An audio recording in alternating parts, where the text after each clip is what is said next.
स्वामी जी कैसी मिट्टी से ठीक होती है? क्योंकि हम जी, अगर बात कुछ कर कह रहे रहे हैं थे हमारे मुझको। यहाँ बिल्कुल इंटेस्टाइन्स जो हैं, क्योंकि वो तो लोअर बॉडी का हिस्सा है, तो महिलाओं के भी लोअर बॉडी का हिस्सा एक यूट्रस भी बहुत इंपॉर्टेंट है। बताया जाता है कि उसमें भी टीबी काफी कॉमन है, और तो इससे क्या परेशानी होती है और उसका क्या उपाय है निदान का?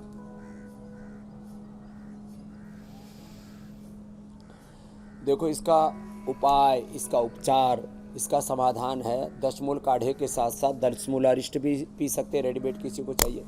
हमने इसके लिए बहुत ही जबरदस्त कारगर उपाय ढूंढा है, नारी कांति। नारी कांति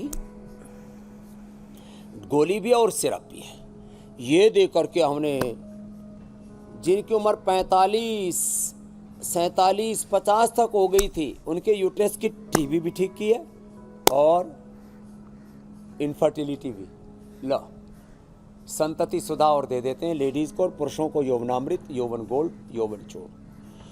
लेडीज़ को संतति सुधा के साथ नारी कांति वटी सिरप, 10 मूल क्वाथ या 10 मूल अरिष्ट, और उसको फलघृत पिला देते हैं दूध में। कपालभाति धीरे धीरे करा देते हैं।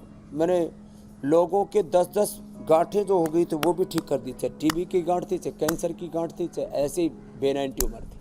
तो ये सारी चीज़ें ठीक होती है। कपालभाति तो करना पड़ेगा।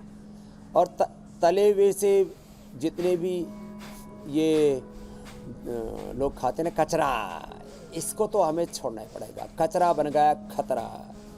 अब इस खतरे से खतरनाक रोग हो रहे हैं और लोगों की ज़िंदगी नर्क बन गई। इसलिए हम कह रहे हैं आओ योग अपनाओ, नहीं तो ये रोग, ये भोग तुम्हें ख़त्म कर डालेंगे। योग यज्ञ की परंपरा है। दाईं तरफ जो है आप देख रहे हैं, यहाँ पर चारों वेदों का यज्ञ चल रहा है। ये योग, ये यज्ञ, योग मूलक, वेद मूलक, यज्ञ मूलक, संस्कृति और प्रकृति मूलक हमारा ये सनातन जो धर्म है, उसका बोध हम सारे संसार को करा रहे। और ये पूरा ऋषिग्राम अब तो लोगों को इतना लुभा रहा है, जैसे जैसे हम आगे बढ़ते जा रहे हैं एक दिव्य छटा छा रही है। बिल्कुल स्वामी जी, बहुत ही खूबसूरत दृश्य हम देख रहे हैं। कोई प्रॉब्लम नहीं होगी अमित भाई। क्योंकि टीबी की बीमारी की हम बात कर रहे हैं, तो स्वामी जी मैं तो कुछ ऐसे भी लोगों को जानती हूँ जो टीबी की दवा लेते हैं, कुछ टाइम उन्हें लगता है कि वो थोड़ा बेहतर महसूस करने लगते हैं, उन्हें लगता है सब ठीक हो गया, फिर दवा छोड़ देते हैं। और होता क्या है नतीजन की हालत और बिगड़ जाती है। कई लोग ड्रग रेजिस्टेंट हो जाते हैं। तो ऐसी सिचुएशन से कैसे निपटा जाए, और साथ ही टीबी की बीमारी को दूर करने के लिए कौन कौन से प्राणायाम कारगर? हाँ, एकदम ठीक करें।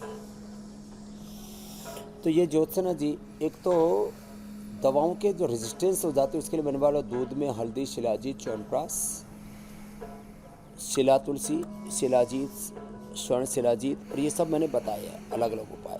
एक उपाय सबसे बढ़िया बताया उसका मैंने, श्वासारी क्वाथ, और इस श्वासारी, मुलैठी, दिव्य पे, ये इसी के लिए है। गिलोय भी इसी के लिए है। और इनके साथ साथ मैंने आज एक जो विशेष औषधि बताई ना, कटैली, इसका जरूर सेवन करें।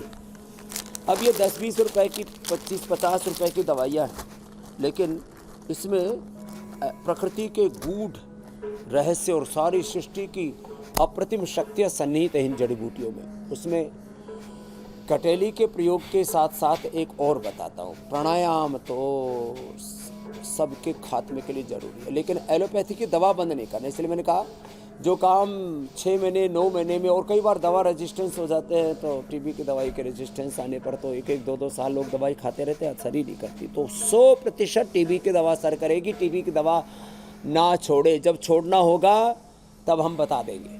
लेकिन अभी बाकी जैसे मैं बीपी की, शुगर की, थायराइड की, अस्थमा की, arthritis, pain killer, inhaler, steroid, biological, ये सब मैं बंद कराता हूँ। नींद की दवाइयाँ बंद कराता हूँ, मेधावटी, मेमोरी ग्रिड देता हूँ। लेकिन अभी टीबी की दवा लेते रहे और साथ में आयुर्वेद का प्रयोग करें और भस्त्रिका पूरा करें 5-10 मिनट, कपालभाति करें।